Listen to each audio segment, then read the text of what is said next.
बिस्मिल्लाहिर्रहमानिर्रहीम। अस्सलाम वालेकुम नाज़रीन मोहतरम, आप देख रहे हैं आज तक न्यूज़ और मैं हूं समी। इससे पहले आप इस कहानी की 71 किस्सा सुन चुके हैं और अब 72 किस्त मुलाहिज़ा फरमाएं। शीरी कहाँ गई थी इस बारे में मुझे कोई इल्म नहीं था।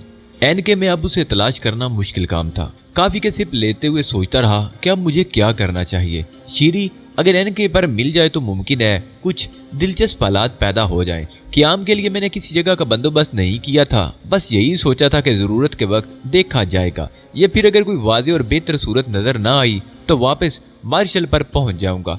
शायद तकदीर यावर थी कि उसी रात एक शबीना नाइट क्लब के सामने शीरी से मुलाकात हो गई। वो इंतहाई खूबसूरत लिबास में मलबूस, इंतहाई तेज मेकअप किए हुए थी और कुछ अजीब सी कैफियत का शिकार नजर आ रही थी। मुझे देखकर झिटकी। मैंने भी उसे देख लिया था, लेकिन अंदाज ऐसा रखा था जैसे उसे देख ना पाया हूँ। फिर शीरी खुद ही मेरे पास पहुंच गई और मेरे इशारे पर हाथ रखकर बोली, हेलो। मैं इस तरह चौंक कर पलटा जैसे किसी अजनबी का अंदाज़े तखातब मुझे पसंद ना आया हो। लेकिन शीरी को देखकर मेरी आंखों में पहले हैरत और फिर मुसर्रत नजर आने लगी। हेलो शीरी, मैंने आहिस्ता से कहा। तुम्हें देखकर मुझे हैरत हुई, कब आई यहाँ? काफी देर हो गई, लेकिन मेरी कैफियत भी तुमसे ज्यादा मुख्तलिफ नहीं है, मैंने कहा। कैफियत को छोड़ो, बड़ा अच्छा हुआ जो तुम मिल गए। मैं बुरी तरह तन्हाई महसूस कर रही थी, शीरी ने कहा और मैं मुस्कुरा दिया। आओ फिर यहाँ नहीं बैठेंगे, कहीं और चलते हैं। मैंने आमादगी का इजहार कर दिया। शीरी मुझे लिए हुए अपनी पसंद के एक रेस्तोरां में पहुंच गई। खासी पुरसुकून जगह थी। एक मेज के गिर्द बैठने के बाद उसने कहा, जिंदगी बाज़ औक़ात कुछ अजीब सी उलझनों का शिकार हो जाती है। मैं भी इन दिनों ज़हनी तौर पर बेहद परेशान हूँ। क्या पियोगे? शायद तुम शराब नहीं पीते, क्योंकि मैंने इसी दौरान तुम्हें एक बार भी शराब पीते नहीं देखा, लेकिन तुम्हें मना नहीं करूंगा, मैंने मुस्कुराते हुए कहा। शीरी से मैंने बेतकल्फी का इजहार शुरू कर दिया था। नहीं, तुम नहीं पियोगे तो मैं भी नहीं पीऊंगी, वो भी उसी बेतकल्फी से बोली। और फिर उसने एक मशरूब का आर्डर दे दिया। खुश रंग मशरूब हमारे सामने आ गया तो मैंने अपना गिलास उठाकर उसकी छोटी छोटी चुस्कियां ली और बोला, मार्शल पर वाकई जिंदगी खुश्क है। छोड़ो, किन फजूल बातों को ले बैठे हो। एनके की जिंदगी की बात करो। क्या ख्याल है तुम्हारा यहाँ के बारे में? बहुत खुशगवार नहीं, अपनी दुनिया इन तमाम जगहों से कहीं ज्यादा हसीन है। तुम्हें कितना अरसा हुआ यहाँ शीरी? मैंने सवाल किया। 4 साल। क्या मिस्टर कैट भी इतनी अरसे से यहाँ मौजूद है? जाहिर है कैंट के साथ ही तो मैं यहाँ तक पहुंची हूँ, वरना मुझे क्या पड़ी थी कि इस वीरान खित्ते में आ जाती। लेकिन एनके इतना वीरान तो नहीं है, मैंने कहा। फिर अपना दिल ही वीरान हो सकता है। मैं माहौल से बहुत ज्यादा उकताई हुई, बहुत उलझी हुई हूँ मिस्टर अली। मैं किसी के सामने इसका इजहार नहीं करती। बाज़ औक़ात लोग गलत फहमियों का शिकार हो जाते हैं। तुम किसी गलत फहमी में ना पड़ना। मैं तुम्हारी हमदर्दी या तुम्हारी हमायत हासिल नहीं करना चाहती। मैंने एक बार पहले भी तुमसे कहा था कि मैं गलत नहीं, लेकिन तुमने यकीन नहीं किया। क्यों अली? यकीन नहीं किया था ना मुझ पर? उसकी मुस्कुराहट में उदासी नुमायां हो गई थी। नहीं, ऐसी बात नहीं, मैंने अपने गिलास से मशरूब की एक चुस्की लेने के बाद कहा। सिर्फ और सिर्फ यही बात थी अली। खैर छोड़ो, इस बात से तुम इनकार कर रहे हो, मैं इस पर इसरार नहीं करूंगी। हम ये मामलात अपनी जिंदगी से निकाल देते हैं। तुम्हारा मिशन कामयाबी की कौन सी मंजिल में है? कामयाबी का तो अभी कोई निशान नहीं। रास्ते बंद किए जा रहे हैं। जिस तरफ बढ़ता हूँ एक दीवार खड़ी कर दी जाती है। इन हालात में कामयाबी कुछ आसान तो नहीं है, मैंने कहा और वो मुस्कुरा दी। उस चालाक औरत को हैंडल करना आसान काम नहीं था। मैं उसकी शक्ल देखता रहा। तुम्हारी ये मुस्कुराहट मेरी समझ में नहीं आई शीरी, मैं कुछ और सोच रही थी। क्या? यकीन करो इसका ताल्लुक तुमसे नहीं, उसने कहा और मैं खामोश हो गया। जल्दबाजी अच्छी नहीं थी, लेकिन अब मैंने तय कर लिया था कि इस औरत पर काबू पाना बहुत जरूरी था, क्योंकि ये बड़े काम आ सकती थी। और बिलाकर मैंने थोड़ी सी कामयाबी हासिल कर ली। उसे बड़ी मुश्किल से मौम किया और फिर मतलब की बात छेड़ दी। वो काम जो बड़े बड़े लोग नहीं करते, औरत बाज़ औक़ात कर दिखाती है। क्या तारीख ही इसकी गवाह नहीं है? क्या कहना चाहते हो अली? तुम इस सिलसिले में मेरी कुछ मदद नहीं कर सकती? इन सच्चाइयों को दागदार ना करो अली, जो इस वक्त मेरे और तुम्हारे दरमियान कायम हो गई हैं। मुझे ये एहसास ना दिलाओ कि मैं अपनी ज़ात में कुछ नहीं हूँ और सिर्फ तुम मुझसे कुछ मालूमात हासिल करने के लिए मेरे करीब आए हो, शीरी ने कहा और मैं समझ गया। क्या मतलब शीरी? मैंने हैरत का इजहार करते हुए कहा। वही जो तुम समझे हो, उसने इस्तेमाल से जवाब दिया। मेरा ख्याल है मैं कुछ नहीं समझा, मैंने बदस्तूर अपनी हैरत बरकरार रखी। और मेरा ख्याल है तुम सब कुछ समझ चुके हो। तुम ये भी जानते हो अली के? वो कहते कहते रुक गई। हाँ हाँ कहो, मैं क्या जानता हूँ? इन लम्हात की कीमत चाहते हो मुझसे? बहुत बड़ी कीमत होगी ये मेरे लिए। मैं अदा कर सकती हूँ, लेकिन एक शर्त पर। शीरी की कैफियत अजीब हो गई। तुम इन जुमलों की वजाहत नहीं कर सकती? मैंने कहा, हाँ कर सकती हूँ, जो कुछ मैं कह रही हूँ उसे सुनो, ये सब मजाक नहीं होगा, इससे बड़ी सच्चाई रोए जमीन पर दूसरी ना होगी। सुनो अली, तुम हायल जोशु को हलाक करना चाहते हो, उसके अज़ाइम को नाकाम बनाना चाहते हो, यही बात है ना? हाँ, प्रोग्राम तो यही है। मैं तुम्हारी मदद कर सकती हूँ, लेकिन उसके सिले में तुम्हें मुझे बहुत कुछ देना होगा। क्या देना होगा? वो जिंदगी जो मेरा ख्वाब है, एक ऐसा ख्वाब जिसके नकूश अभी पूरी तरह वाज़े नहीं, जो एक हेवले की शक्ल में मेरी आंखों में है। एक घर और बच्चे, एक औरत की जिंदगी दरकार है मुझे, समझे अली? मुझे एक मर्द चाहिए, वो मर्द जो मेरा शोहर हो, जो मेरी इज्जत करता हो, मुझ पर एतमाद करता हो, मैं उसका घर संभालूं, उसके बच्चे संभालूं, उसकी खिदमत करूं अली। एक माँ थी मेरी, एक पप्पा थे, इकलौती बेटी थी मैं उनकी। कसूर पप्पा का था, उम्दा मेयारे जिंदगी हासिल करने के लिए उन्होंने जायज तरीका इख्तियार नहीं किया। वो मेरे बेहतरीन मुस्तकबिल के ख्वाह थे, लेकिन जो कुछ कर रहे थे वो बेहतरीन मुस्तकबिल के लिए नहीं था। एक स्मगलर के साथ शेष स्मगल करते थे, वो गिरफ्तार हुए और सजा होगी। स्मगलर का कुछ ना बिगड़ा, फिर वो हमारी मदद करने लगा। वो रोज हमारे घर आता और मम्मी उससे मुतासिर होंगी। पप्पा जेल से आए तो उन्होंने उसे कत्ल कर दिया, मम्मी को शदीद जख्मी कर दिया और मुझे लेकर निकल भागे। जिंदगी के अच्छे रास्ते भूल गए थे, नई जिंदगी में भी वो अपने माजी से अलग ना रह सके। मैंने उनसे ताउन किया और उन्होंने अपने ख्याल में मुझे बेहतरीन मुस्तकबिल से रोशनास करा दिया। मैं भी स्मगलिंग करने लगी, मुख्तलिफ ग्रोहों के लिए काम करती रही और फिर ये भूल गई कि घर भी कोई चीज होता है। लेकिन शायद मैं ये भूली ना थी, मुझे घर याद था। उसके धुंधले ख्वाब मेरी आंखों में आज भी रक्सा रहते हैं और शायद मैं तसव्वुरात में उस घर की तलाश में सरगर्दा रहती हूँ। डैडी को एक रोज मरना था और वो मर गए और मैं जिंदा हूँ और दिन ब दिन मर रही हूँ और न जाने कब तक हलाक होती रहूंगी। मैंने जिंदगी में साजिशें की हैं, कत्ल किए हैं, लेकिन मेरा घर आज भी मेरा ताकुब कर रहा है। मैं उसकी तरफ कदम बढ़ाती हूँ तो वो गुम हो जाता है, मगर अब मैं उसके लिए सौदेबाजी करना चाहती हूँ। यही तो मौका है। बोलो अली, ये सौदा करोगे? मैं तुम्हारी मदद करूंगी, तुम मुझे मेरा घर दे दो। क्या ये सौदा करते हो? वो जज्बाती हो रही थी और उसका चेहरा सुर्ख हो रहा था। मैं शीरी की शक्ल देखता रहा, जो कुछ वो कह रही थी बहुत अजीब था। एक एक जुमला ज़हन पर हथौड़ा बनकर बरस रहा था। आज तक का तजर्बा यही था कि बुराइयों की तरफ जाने वाले रास्ते मजबूरियों के साथ मिले होते हैं। कोई भी अपनी खुशी से पस्तियों की तरफ का सफर नहीं करता। शेरी ने इस वक्त जो कुछ कहा था इसमें किसी शक की गुंजाइश नहीं थी। कैंट शेरी के हाथों मजबूर था। शायद उसे भी शेरी की जिंदगी की कहानी मालूम ना हो और अब शेरी जज्बाती होकर मुझे अपने बारे में सब कुछ बता रही थी। उसने अपनी शख्सियत पर पड़ा हुआ एक पर्दा नोच कर दूर फेंक दिया था। वो अजीब सी निगाहों से मुझे देख रही थी, फिर उसी जज्बाती लहजे में बोली, बहुत कुछ सोचने पर मजबूर हो गए हो अली। सोचने की क्या बात है? तुम मगरब के बाशिंदे नहीं हो जिनकी निगाहों में बस एक औरत बेवुकत शय है। तुम्हारे यहाँ औरत की कदरों कीमत है। तुम भला एक ऐसी औरत को किस तरह कबूल कर सकते हो जिसके बारे में तुम्हें ये मालूम हो कि वो जराइम पेशा अफराद के साथ रह चुकी है? हाँ, मैं बेवुकत हूँ। अगर कोई साजिश करूँ तो किसी भी मासूम इंसान को अपने जाल में फांस सकती हूँ। वो मेरा शोर भी बन जाएगा और मेरा महकूम भी रहेगा, लेकिन मैं ये नहीं चाहती। वैसे गुलाम तो मुझे बहुत मिलते हैं, लेकिन मुझे गुलाम दरकार नहीं। बोलो अली, मुझे अपनी जिंदगी में एक पुरवकार औरत की हैसियत से जगह देने को तैयार होगे या नहीं? इसके इवज में तुम्हें अपनी सारी मालूमात दे दूंगी, जितना कुछ जानती हूँ वो सब कुछ दे दूंगी, और ये शर्त भी आयद नहीं करूंगी कि तुम मेरी हिफाजत करो। चाहो तो ये जुआ खेल लो। अगर किसी तरह हायल जोशु को ये मालूम हो जाए कि मैं तुम्हारे लिए मालूमात का जरिया बनी हूँ तो फिर मुझे जमीन की गहराइयों में भी जिंदा नहीं छोड़ा जाएगा। अगर मर जाऊं उसके हाथों तो जिम्मेदारी तुम पर नहीं होगी और तुम अपने वादे से आजाद हो गए, और जिंदा बच जाऊं तो मुझे मेरा मकसद दे देना।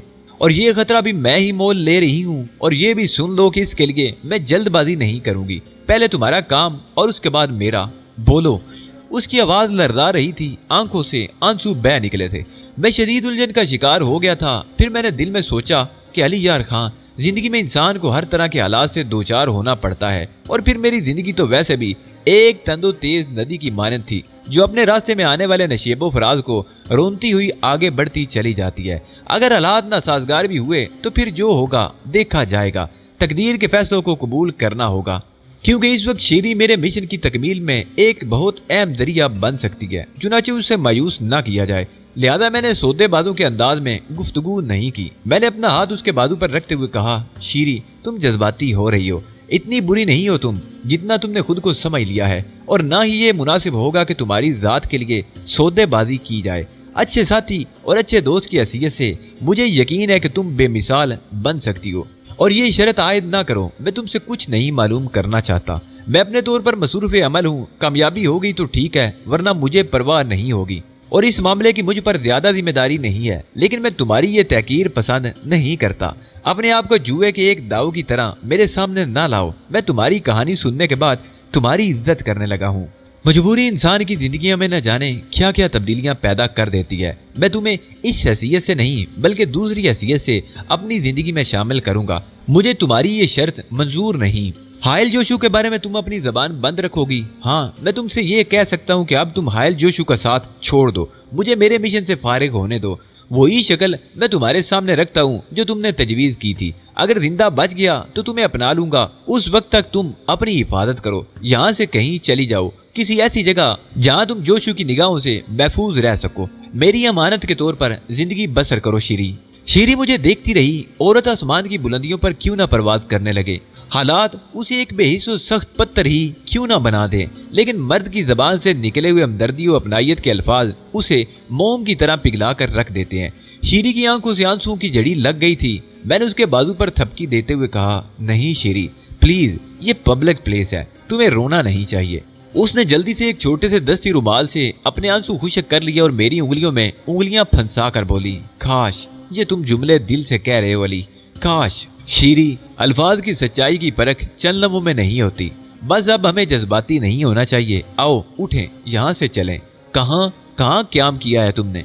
कहीं नहीं, अभी तो बस यूं ही। तो फिर आओ हम होटल कैंटीन चलते हैं, वहाँ एक कमरा मेरे लिए हमेशा मखसूस रहता है, वहीं रहोगे तुम मेरे साथ जब तक भी एनके पर रहना चाहो। उसने कहा, ठीक है शीरी, इसमें कोई हरज नहीं। मैंने जवाब दिया। शीरी के लिए मेरे दिल में हमदर्दी जाग उठी थी। जो कुछ मैंने उससे कहा था वो मेरे लिए खौफ का बायस था, लेकिन जब जिंदगी की बाजी लगी हुई थी तो बाकी खतरात क्या हैसियत रखते थे। कैंटीन का वो कमरा बेहद खूबसूरत था और शीरी को शायद यहाँ अच्छी तरह पहचाना जाता था, क्योंकि वेटर वगैरह उसे बड़े एहतराम से पेश आ रहे थे। शीरी ने लिबास तब्दील किया और फिर आराम कुर्सी पर मेरे सामने आ बैठी। अली, तुम भी जज्बाती हो, उसने कहा। क्यों नहीं शीरी, जज्बात ही तो जिंदगी की अलामत होते हैं। इंसान जज्बाती ना हो तो फिर क्या होता है? मैंने कहा, तुमने एक घाटे का सौदा मंजूर कर लिया है। मैं एक नीच औरत हूँ, बुराइयों की पोट ख्वाह मुखा तुम पर मुसल्लत हो गई हूँ। नहीं अली प्लीज, पागल हो गई थी मैं उस वक्त। ज़हन पर बोझ ना रखना, मैं तुम्हारे लिए कभी अजाब नहीं बनूंगी। भला मैं इस काबिल कहाँ हूँ? तुमने मेरी खुशी के लिए बहुत जुर्रत का मुजाहरा किया और बहुत बड़ा काम किया। मुझसे कम अज कम तुमने ये तो कहा कि तुम मुझे बगैर किसी लालच के अपनाना चाहते हो। उसके बाद मुझे शायद वो सब कुछ मिल गया जिसकी मैं तवक्को नहीं रखती थी, और अब मेरा अपना काम शुरू होता है। तुम फिर जज्बाती होगी शीरी। मैं कहता हूँ कि मुझे तुमसे कुछ नहीं मालूम करना। मैं मर्द हूँ और तुम औरत। मैं अपने तौर पर काम करूंगा। हमारे यहाँ मेरे वतन में तमाम बैरूनी जिम्मेदारियां मर्द पर होती हैं और वो अपनी औरत को कभी मैदान अमल में भेजकर खुद सुकून के रास्ते नहीं अपनाता। मैं उसी मुल्क का बाशिंदा हूँ, उसी कौम से मेरा ताल्लुक है। औरत तुम्हारे घर को तो संभालती होगी, तुम्हारे बच्चों की परवरिश तो करती होगी। उसने कहा, हाँ यही उसका मनसब है। तो फिर मैं अपने घर को संभाल रही हूँ अली, उस हैसियत से अली जो तुमने मुझे अचानक दे दिया है। शीरी मुस्कुरा कर बोली। मैं समझा नहीं। मैंने हैरत का इजहार किया। मैं इस मिशन के बारे में अपनी मालूमात तुम तक पहुंचाना चाहती हूँ जिसके लिए तुम सरगर्मे अमल हो। मैंने गहरी सांस ली और दरवाजे की तरफ देखा और फिर आहिस्ता से बोला, ठहरो, मैं जरा बाहर का जायजा ले लूं। हमें इंतहाई मोहतात रहना चाहिए। जरूर, शीरी बोली और मैं दरवाजे के बाहर आ गया। ज़हन में अजीब से ख्यालात चकरा रहे थे। शीरी जो कुछ बताएगी यकीनन कारआमद होगा। अपना इत्मीनान करने के बाद मैं उसके सामने सोफे पर आ बैठा। शीरी चंद लम्हे खामोशी से सोचती रही। फिर उसने कहा, अली, तुम जिस मुल्क के नुमाइंदा बनकर हायल जोशु के सिलसिले में काम कर रहे हो उसमें तुम्हारे अपने फायदे क्या क्या हैं? मैं नहीं समझा। मतलब ये है कि तुम्हारी अपनी जात उस मामले में किस हद तक मुलव्वस है? तुम जानती हो कि मुझे इस मिशन का इंचार्ज बनाकर भेजा गया है। हाँ, लेकिन जिन लोगों के दरमियान तुम आए हो उनमें से शायद कोई भी इस मिशन से मुखलिस नहीं। क्या मतलब? मैंने हैरान होने वाले अंदाज में पूछा। मतलब ये कि यहाँ जो लोग मौजूद हैं वो तकरीबन तमाम हायल जोशु के ज़ेरे असर है और उसी की हिदायत के तहत काम करते हैं। हायल जोशु की हिदायत ये है कि उसके खिलाफ मसरूफ़ अमल हैं, जगह जगह उसे नुकसानात पहुंचाते रहें, लेकिन जहाँ वो इशारा कर दे वहीं थम जाएं। क्या कैंट भी उसमें शरीक है? मैंने सवाल किया। कैंट? अली, तुमने मुझसे ये नहीं पूछा कि जब मैं अपने आप को तुम्हारी जिंदगी में शामिल करने की बात कर रही थी तो मेरे ذہن میں یہ بات کیوں نہیں تھی کہ کینٹ میرا شوہر ہے، میں شادی شدہ ہوں؟ مجھے یہ سب سوچنے کی مہلت کہاں ملی؟ میں نے جواب دیا، تو پھر سنو، کینٹ میرا شوہر نہیں، میں اس کی فردی بیوی ہوں، اس کی نگراں، اسے کنٹرول کرنے والی، یوں سمجھ لو کہ مارشل پر حائل جوشو کی خاص نمائندہ ہوں۔ کینٹ بذات خود برا آدمی نہیں ہے، اس کے بیوی بچے حائل جوشو کے قبضے میں ہیں، اور اس کے بعد ہی مجھے کینٹ کی فردی بیوی بنا کر مارشل بھیجا گیا تھا تاکہ میں وہاں کے معاملات کو بآسانی کنٹرول کر سکوں۔ کینٹ، مور اور دوسرے تمام لوگ سب کے سب میری زیر نگرانی کام کرتے ہیں، اور وہی کرتے ہیں جو حائل جوشو چاہتا ہے۔ میں بحری تحقیقاتی مشن اور آنے والے ہر شخص کے بارے میں مفصل رپورٹ فراہم کرتی ہوں۔ اب تمہیں اندازہ ہو گیا ہوگا کہ اس رات بھی میں غافل نہیں تھی جب تم نے تیر کر میرا تعاقب کیا تھا، اور اس وقت بھی جب تم پر حملے ہوئے تھے میں تمہاری مصروفیات کے بارے میں مفصل رپورٹیں حاصل کر رہی تھی، اور یہ سب کچھ حائل جوشو کے لیے تھا۔ گڈ، تو تم نے میرے بارے میں جوشو کو کیا رپورٹ فراہم کی؟ میں نے سوال کیا اور شیری مسکرا دی۔ میں اتنی معمولی حیثیت کی مالک نہیں ہوں علی کہ فوراً تمام رپورٹیں فراہم کرتی رہوں۔ مجھے یہ اختیارات حاصل ہیں کہ کسی شخص کو حائل جوشو کے مقابل پاؤں تو اسے فنا کر دوں، اور اس سلسلے میں اپنے ہاتھوں سے 6 افراد کو قتل کر چکی ہوں۔ یہ سب وہی تھے جو حائل جوشو کے خلاف مؤثر انداز میں کارروائی کر رہے تھے۔ تمہارے بارے میں ابھی میں نے کوئی رپورٹ پیش نہیں کی۔ شیری، یہ بتاؤ، فارنوس اور سولیتا کون ہے؟ کیا وہ ان معاملات سے بے تعلق ہیں؟ نہیں، فارنوس اسرائیلی سیکرٹ سروس کا ایک رکن ہے، اور سولیتا اس کی اسسٹنٹ۔ یہ دونوں ایک خفیہ مشن پر یہاں آئے ہوئے ہیں جس کی تفصیل میرے علم میں نہیں۔ مجھے صرف ہدایت ملی تھی کہ ان کی کسی ضرورت پر ان سے تعاون کروں، لیکن انہوں نے ابھی تک مجھ سے کوئی خاص مدد نہیں مانگی۔ فارنوس اسرائیلی سیکرٹ سروس کا آدمی ہے؟ میں نے حیران ہونے والے انداز میں کہا۔ ہاں علی، وہ میک اپ میں ہے، جوان آدمی ہے اور خاصا چالاک معلوم ہوتا ہے۔ یہی کیفیت اس لڑکی کی بھی ہے۔ کیا وہ دونوں اسی جزیرے پر ہیں؟ میں نے سوال کیا۔ ہاں، ابھی وہ وہیں مقیم ہے۔ جزیرے میں چٹانوں کے درمیان انہوں نے اپنی رہائش گاہ بنائی ہوئی ہے۔ میں اس کی نشاندہی کروں گی۔ کیا تمہیں اس شخص سے دلچسپی ہے؟ ہاں، یقیناً۔ یہ جاننے کے بعد تو مجھے اس سے دلچسپی مزید بڑھ گئی ہے کہ وہ اسرائیلی ہے۔ اب اسرائیلی گروہ یہاں مسلسل مصروف عمل ہے، اور اسے کچھ ایسی سہولتیں حاصل ہیں کہ وہ خاصی اچھی پوزیشن میں ہے۔ تم نے سمندر میں ڈمبر نامی ایک جہاز دیکھا ہوگا، وہ تمام لوگ اسی جہاز پر ہیں۔ حائل جوشو سے اس آبدوز کے بارے میں دنیا کے 4 ملک سودے بازی کر رہے ہیں، اور علی، ان میں سے 3 ملک یہ کام اسرائیل کے لیے کر رہے ہیں۔ وہ آبدوز اور کیمیائی ہتھیاروں کے فارمولے ہر قیمت پر اسرائیل کے حوالے کر دینا چاہتے ہیں۔ یہاں تک بتایا ہے شیری، تو یہ بھی بتا دو کہ کیا عربوں کی طرف سے، میرا مطلب ہے کہ کیا فلسطینی تنظیم نے بھی اس سلسلے میں حائل جوشو سے رابطہ قائم کیا ہے؟ ہاں، اس ملک نے جس کی آبدوز کیمیائی ہتھیار لے کر سمندر میں سفر کر رہی تھی، عربوں کو بھی اس بات سے آگاہ کر دیا تھا۔ چنانچہ عربوں کی ایک مشترکہ کانفرنس میں یہ فیصلہ کیا گیا کہ اس آبدوز کے حصول کے لیے وہ بھی کوشش کریں۔ بدقسمتی سے اس قوم کے ہمدردوں کی کمی ہے، اس کا پس منظر کچھ بھی ہو، لیکن خلوص سے کوئی بھی غیر مسلم ان کے لیے کام نہیں کر رہا۔ اب وہ خود بھی اتنا سرمایہ فراہم کرنے کو تیار ہیں کہ حائل جوشو کی مانگ پوری کر دی جائے، لیکن ان کے لیے معقول انداز میں کام نہیں کیا جا رہا۔ 9 آدمیوں کا ایک وفد NK پر اترا تھا، لیکن چند گھنٹوں کے بعد اس کا پتہ نہیں چلا کہ وہ لوگ کہاں چلے گئے۔ اس طرح عربوں کی نمائندگی ختم کر دی گئی۔ اس کے بعد سے مزید اب تک کوئی وفد کام کرنے نہیں آیا۔ البتہ کچھ ذرائع سے حائل جوشو تک عربوں کی پیشکش پہنچ چکی ہے، لیکن فیصلے کے لیے کون سے عوامل تاخیر کر رہے ہیں اس کے بارے میں مجھے کچھ علم نہیں۔ شیری سے حاصل ہونے والی معلومات خاصی قیمتی تھی۔ میرے دل سے وہ پھانس بھی نکل گئی تھی جس کی کھٹک مجھے بے چین کیے ہوئے تھی، اور میں یہی سوچ رہا تھا کہ کہیں مجھے بے وقوف بنا کر میری جذباتی کیفیت سے فائدہ تو نہیں اٹھایا گیا۔ لیکن یہ حقیقت تھی کہ ایک بار پھر میری تقدیر نے مجھے مسلمانوں کے لیے، فلسطینیوں کے لیے خاص خدمت انجام دینے کا موقع فراہم کیا تھا، اور اب میں نہایت دل جمی سے اور ٹھوس انداز میں اس کام کے لیے اپنی جان کی بازی لگا سکتا تھا۔ میں نے دل ہی دل میں کہا کہ مس شیری، اب تو آپ میرے لیے دنیا کی سب سے قیمتی شے بن گئی ہیں۔ چند لمحے کی خاموشی کے بعد میں نے کہا، شیری، تم سوچ رہی ہوگی کہ انکار کرنے کے باوجود میں تم سے معلومات حاصل کر رہا ہوں، لیکن یقین کرو اس میں کوئی بددیانتی نہیں۔ اس کے بعد کچھ نہ کہنا علی، اس بارے میں پلیز، شیری نے کہا، اور میں ہنسنے لگا۔ اچھا، اب یہ بتاؤ کہ حائل جوشو کے مشن کے سلسلے میں مجھے کیا کرنا چاہیے؟ شیری اس سوال پر مسکراتی نگاہوں سے مجھے دیکھنے لگی۔ پہلے مجھے یہ بتاؤ کہ تم نے اب تک اس سلسلے میں کیا کیا ہے؟ جزائر کے درمیان آمد و رفت سے تمہیں کچھ معلومات حاصل ہوئی یا نہیں؟ تم جانتی ہو شیری کہ ابھی تک مجھے اس سلسلے میں کوئی کامیابی حاصل نہیں ہو سکی، میں نے جواب دیا۔ سب سے پہلی بات میں تمہیں یہ بتا دوں علی کہ آئل جوشو بہت پراسرار شخصیت کا مالک ہے۔ میں نے اب تک بے شمار افراد سے ملاقاتیں کی ہیں وہ جو آئل جوشو کے لیے بڑے بڑے کام انجام دیتے ہیں، لیکن ان میں سے کوئی ایسا مجھے آج تک نہیں مل سکا جس نے یہ کہا ہو کہ وہ آئل جوشو سے واقف ہے۔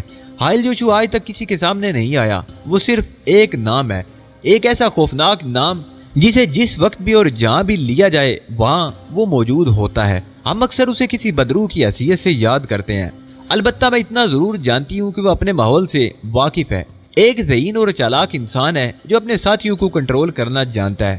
اس کی اپنی شخصیت بالکل عام سی ہوگی، وہ یقیناً لوگوں کے درمیان رہتا ہوگا اور لوگ یہ سوچ بھی نہیں پاتے ہوں گے کہ این کے اور اس کے اطراف میں بکھرے ہوئے جزیروں کا مالک وہ شخص ہے جسے وہ ایک انتہائی معمولی آدمی سمجھتے ہیں۔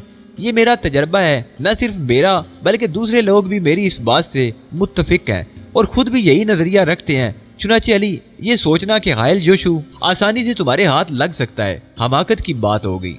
اس کے خلاف وسیع پیمانے پر تمہیں کوئی کام نہیں کرنا چاہیے کیونکہ یہ تمہارے لیے ممکن نہیں ہوگا۔ تم صرف جس مقصد کے تحت یہاں آئے ہو اور جو کچھ کرنا چاہتے ہو اسے کر کے خاموشی سے یہاں سے نکل جاؤ، یہی زیادہ مناسب ہوگا۔ اور میں تمہیں ایک دوست کی حیثیت سے یہی مشورہ دے سکتی ہوں کہ آئل جوشو کے چکر میں زیادہ گہرائیوں تک نہ پہنچ جانا کیونکہ نقصان اٹھاؤ گے۔ میں اس مشورے کو خلوص دل سے تسلیم کرتا ہوں۔ در حقیقت آئل جوشو سے میری کوئی ذاتی پرخاش نہیں کہ میں صرف اس کی موت کا گواہ ہو جاؤں، میں تو اپنا مقصد حاصل کرنا چاہتا ہوں اور یہی عقل مندی کی بات ہے علی، شیری نے جواب دیا۔ لیکن میں اپنے مقصد کی تکمیل کے لیے ابتدا کہاں سے کروں؟ جو کچھ میں کہہ رہی ہوں علی، تمہیں اس پر پورا اعتماد کرنا ہوگا اور اس بات کو ذہن میں رکھنا۔ ظاہر ہے شیری، بھلا میں تمہیں کیا دے رہا ہوں جس کے سلے میں تم مجھے یہ تمام تفصیلات فراہم کر رہی ہو؟ برائے مہربانی جو کچھ کہنا چاہتی ہو کھل کر کہو، مجھے تم پر مکمل اعتماد ہے۔ تو پھر سنو، ہم میں سے کوئی نہیں جانتا کہ وہ آبدوز کہاں چھپائی گئی ہے، یہ شعبہ ہمارا نہیں۔ اس کے لیے تمہیں ایک شخص تک پہنچنا ہوگا اور وہ یقینی طور پر تمہارے لیے کارآمد ثابت ہوگا۔ کون؟ میں نے متجسس لہجے میں پوچھا۔ آئی وان فیرو، شیری نے جواب دیا۔ یہ کون بزرگ ہیں؟ میں نے پوچھا۔ یہ ایک اتنی بھیانک شخصیت ہے کہ شاید تمہیں یقین نہ ہو۔ نہیں، میں یقین کر لوں گا۔ آج تک جتنی بھی شخصیتیں مجھے ملی ہیں ساری کی ساری بہت ہی بھیانک تھی، میں نے ہنستے ہوئے کہا اور شیری بھی ہنسنے لگی۔ یہ ان سب سے زیادہ خطرناک ہے۔ کہاں رہتا ہے؟ یہ تمہیں فور کاز میں ملے گا۔ فور کاز کا ساحلی علاقہ بالکل ویران ہے لیکن آگے بڑھنے کے بعد آبادی صاف دیکھی جا سکتی ہے۔ تمہارا وہاں تک پہنچنا خاصا مشکل مرحلہ ہوگا، اس کے لیے تم مجھ سے جو کچھ بھی چاہو میں تمہارے لیے آسانیاں فراہم کر دوں گی۔ نہیں شیری، میں تمہیں ان کی نگاہوں میں مشکوک نہیں کرنا چاہتا، میں تمہیں محفوظ رکھنا چاہتا ہوں۔ البتہ مارشل پر جو کچھ میں کروں اس کے سلسلے میں تم محتاط رہنا اور اپنے آپ کو الگ رکھنے کی کوشش کرنا۔ میں سمجھ رہی ہوں، شیری مسکراتی ہوئی بولی اور پھر ہنس پڑی۔ کیوں؟ تمہاری ہنسی بعض اوقات بڑی پراسرار ہو جاتی ہے میرے لیے۔ نہیں، میں سوچ رہی ہوں کہ کس چکر میں پڑ گئے تم خواہ مخواہ، اب تمہیں میرے تحفظ کی بھی فکر ہوگی اور یہ اچھی بات نہیں ہے۔ شیری ہنسی رہی، میں بھی اس کے ساتھ مسکراتا رہا۔ اس قدر قیمتی معلومات حاصل ہوئی تھی مجھے شیری سے جو اور ذریعے سے نہیں ہو سکتی تھی۔ میرے تمام راستے صاف ہو گئے تھے، گو شیری سلسلے کے بقیہ اقدامات میں میری معاون بن سکتی تھی، لیکن یہی کیا کم تھا کہ مجھے اس قدر معلومات فراہم ہو گئی تھی۔ آئیوان فیرو کے بارے میں نے جگہ جگہ معلومات حاصل کی۔ کینٹن میں میرا یہ تیسرا دن تھا، یہ وقت شیری کے ساتھ ہی گزرا تھا۔ اس دوران میں نے اس کی دل جوئی کا خاص خیال رکھا تھا۔ البتہ جب شیری اپنے کسی کام سے این کے کسی دوسرے علاقے میں چلی جاتی اور میرا اس کے ساتھ ہونا مناسب نہ ہوتا تو میں اپنے طور پر باہر نکل آتا اور اپنے مقصد کے لیے کام شروع کر دیتا۔ آئیوان فیرو کے بارے میں مجھے خاصی معلومات حاصل ہو چکی تھی۔ وہ ایک بڑے سے تاجر کی حیثیت سے پہچانا جاتا تھا۔ این کے میں اس نے کوئی ایسا نمایاں کام انجام نہیں دیا تھا جس کی وجہ سے اس کی طرف زیادہ متوجہ ہوتے۔ تہذیب مالک ایکس سے گفتگو کرنے کے لیے میں آئیوان فیرو کے بارے میں میڈم مارٹینا کی وساطت سے معلومات حاصل کرنا چاہتا تھا۔ چنانچہ رات کی ابتدائی حصے میں تہذیب سے رابطہ قائم ہو گیا۔ تہذیب نے میرا پیغام وصول کیا۔ معاف کرنا تہذیب، تم سے بہت کم بات چیت ہو رہی ہے۔ رسمی گفتگو کے بعد میں نے کہا، ہاں لیکن سب ٹھیک ہے علی، ہمارا مقصد پورا ہونا چاہیے۔ تہذیب، ایک نام کے سلسلے میں تمہارے ذریعے معلومات حاصل کرنا چاہتا ہوں۔ کیا میڈم مارٹینا اس سلسلے میں ہماری مدد کر سکتی ہیں؟ کیا نام ہے؟ تہذیب نے کہا۔ آئیوان فیرو، سنا ہے کہ وہ فور کاز میں رہتا ہے۔ اس کی حیثیت کیا ہے؟ اس کے بارے میں مجھے کچھ تفصیلات مل سکیں گی؟ میڈم مارٹینا یہاں موجود ہے، میں بھی ان سے پوچھ لیتی ہوں۔ तहजीब ने कहा और थोड़ी देर के लिए खामोश हो गई। तकरीबन 2 मिनट के बाद तहजीब ने मुझे फिर मुखातिब किया और कहने लगी, हाँ अली, मैडम मार्टिना कहती हैं कि उन्होंने इस शख्स का नाम सुना हुआ है। ये एनके का बहुत बड़ा ताजर और खासा बासर समझा जाता है और यहाँ बासर की तारीफ ये है कि उसकी तहवील में 150 लड़ाके जरूर होते हैं जो उसके लिए खून की नदियां बहा दें। वो 4 काज पर ही रहता है और कोई खास बात उसके बारे में मालूम नहीं। बहुत शुक्रिया तहजीब, मैंने कहा और उसके बाद रस्मी गुफ्तगू हुई और फिर मैंने ट्रांसमीटर बंद कर दिया। शीरी ने मुझे बताया कि कल वो मार्शल पर पहुंच जाएगी, इसलिए हम दोनों ने मिलकर एक प्रोग्राम तरतीब दे लिया। मैं भी मार्शल पर जाना चाहता था। चुनाचे एनके के बाजारों से थोड़ी सी खरीदारी करने के बाद मैं खामोशी से मार्शल पर वापस पहुंच गया। कैंट और मोर ने मेरा इस्तकबाल किया था। कैंट ने मुझसे मेरी गैर हाजिरी के बारे में सवाल किया तो मैंने मुस्कुराते हुए कहा, क्या यहाँ से कहीं जाने के लिए आपको इतला देना बहुत जरूरी है मिस्टर कैंट? नहीं मिस्टर अली, ये मकसद नहीं था, बस हम आपकी हिफाजत के जिम्मेदार हैं। मैं चाहता हूँ कि आप जहाँ कहीं भी जाएं कम अज कम हमें आगाह कर दिया करें ताकि आपके तहफ़्फ़ुज़ के लिए जो भी मुनासिब इक़दामात हो सकें हम करें। बहुत शुक्रिया, मैंने पहले भी आपसे यही कहा था कि मैं अपना तहफ़्फ़ुज़ खुद कर सकता हूँ और इसकी तमाम तर जिम्मेदारी मेरी अपनी ज़ात पर है, मैंने खुश्क अंदाज में कहा।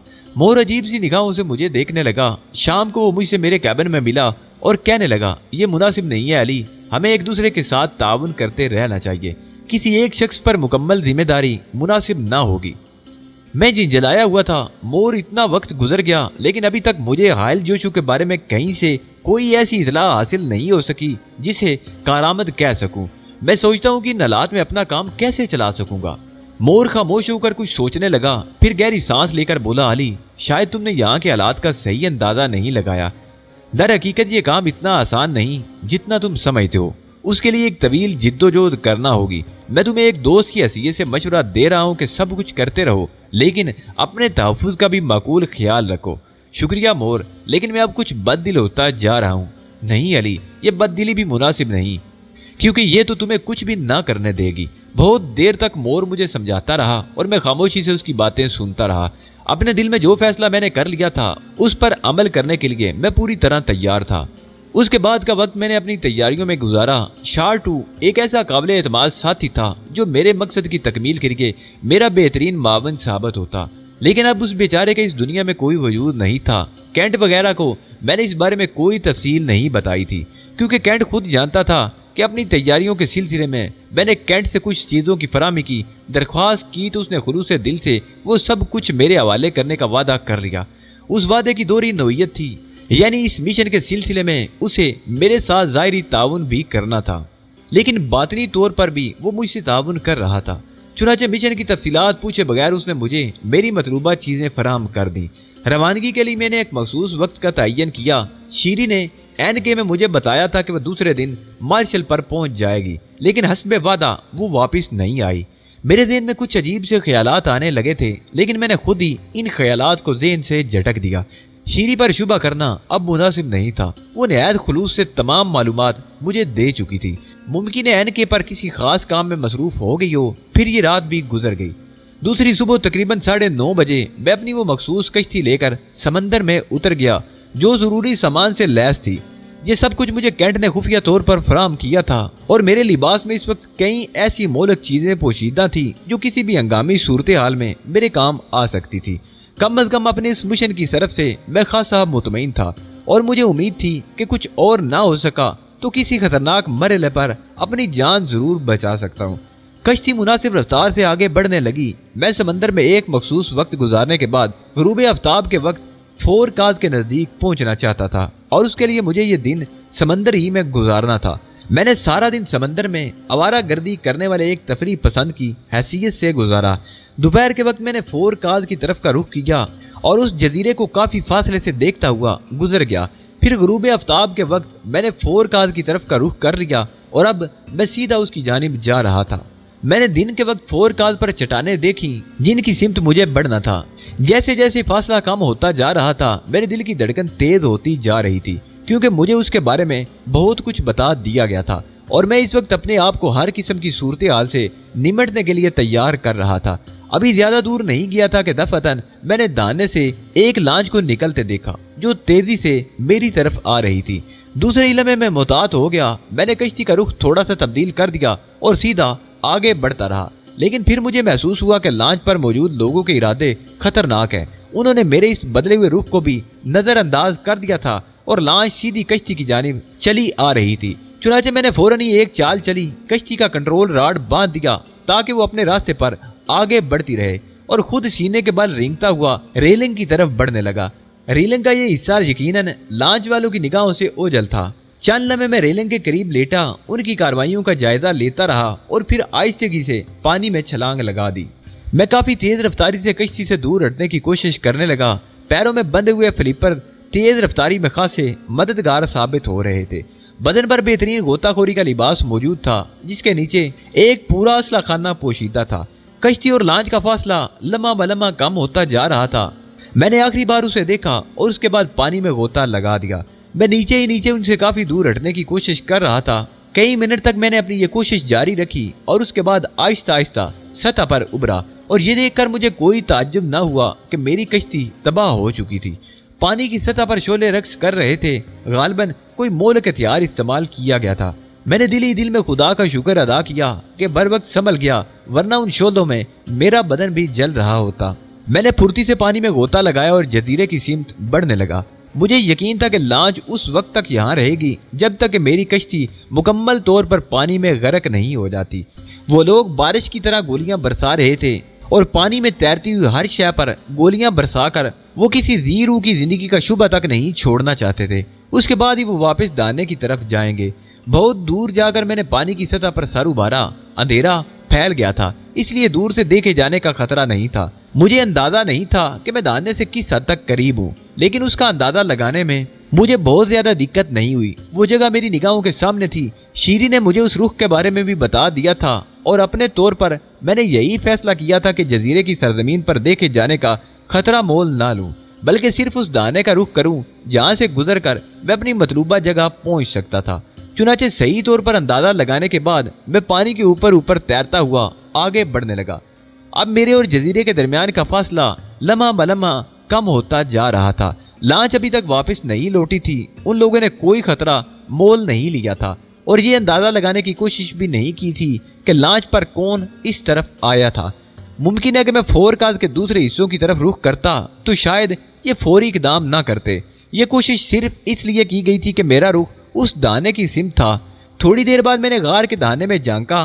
तराशी हुई चट्टानों के दरमियान ये दाना खुसूसन बनाया गया था। सामने वाले हिस्से से एक पुख्ता ढलवान पानी की सिमत पहुंच रही थी। इस चट्टान को दरख्तों और ऊंची नीची झाड़ियों ने छुपा रखा था। चुनाचे मुझे ये समझने में देर न लगी कि चट्टान के दूसरी तरफ भी ऐसा ही रास्ता होगा। जूं जूं में आगे बढ़ता रहा, पानी की गहराई कम होती गई। करीब पहुंचने पर एक और सुरंग दिखाई दी जो चट्टान के अंदर तक चली गई थी, लेकिन दफादन मुझे चौंकना पड़ा। अगब से मैंने लॉन्च के इंजन की आवाज सुनी थी, क्योंकि लॉन्च वापस आ रही थी। मैं तेजी से गोता लगाकर तैरता हुआ दाने से काफी दूर निकल गया। जब थोड़ी दूर पहुंचने के बाद मैंने पानी से सर उबारा तो लॉन्च सुरंग में दाखिल हो रही थी और फिर वो मेरी निगाहों से ओझल हो गई और मैं दोबारा दाने की तरफ बढ़ने लगा। सुरंग में 3-4 बड़े बड़े आहनी पाइप नजर आ रहे थे। उनके करीब पहुंचकर मैं उनके बारे में अंदाजा लगाने लगा। ये तो नहीं सोचा जा सकता था कि गटर नमा पाइप जजीरे की आबादी के गंदे पानी की निकासी के लिए बिछाए गए हों, क्योंकि इस जजीरे पर कोई बाकायदा आबादी नहीं थी। दाने के बाईं तरफ पानी में एक मुख्तसर सा कोहान भी उभरा हुआ था। उस तरफ पहुंचा तो पानी की लहरें मुझे खुद ब खुद आगे धकेलने लगी। मैं जजीरे और उस छोटे से कोहान के दरमियान पहुंच गया। उन दोनों के दरमियान यह हिस्सा एक रायदारी की तरह बन गया था। चुनाचे मैं पानी की इस छोटी सी सड़क पर आगे बढ़ता रहा। फिर दाने के करीब पहुंचकर मैंने गोता लगाया और मुसलसल तैरता हुआ गार के अंदर दाखिल हो गया। यहाँ बेपनाह तारीकी छाई हुई थी और यह अंदाजा लगाना बेहद मुश्किल काम था कि आगे क्या होगा। मैं इस इमारत के बारे में मालूमात जरूर रखता था, जिसमें शीरी की बयान के मुताबिक आईवान फैरू रहता था, लेकिन उसके दाखिली रास्तों के बारे में मुझे कोई अंदाजा नहीं था। अचानक अकब से पानी का दबाव सा महसूस हुआ और मैं चौंक कर साकत हो गया। मैंने गर्दन घुमाकर पीछे देखा और ये अंदाजा लगाने में मुझे कोई दिक्कत ना हुई कि कोई हेवला मेरा ताकुब कर रहा है। मुझे ये अंदाजा नहीं हो सका कि वो एक आदमी था या इससे ज्यादा।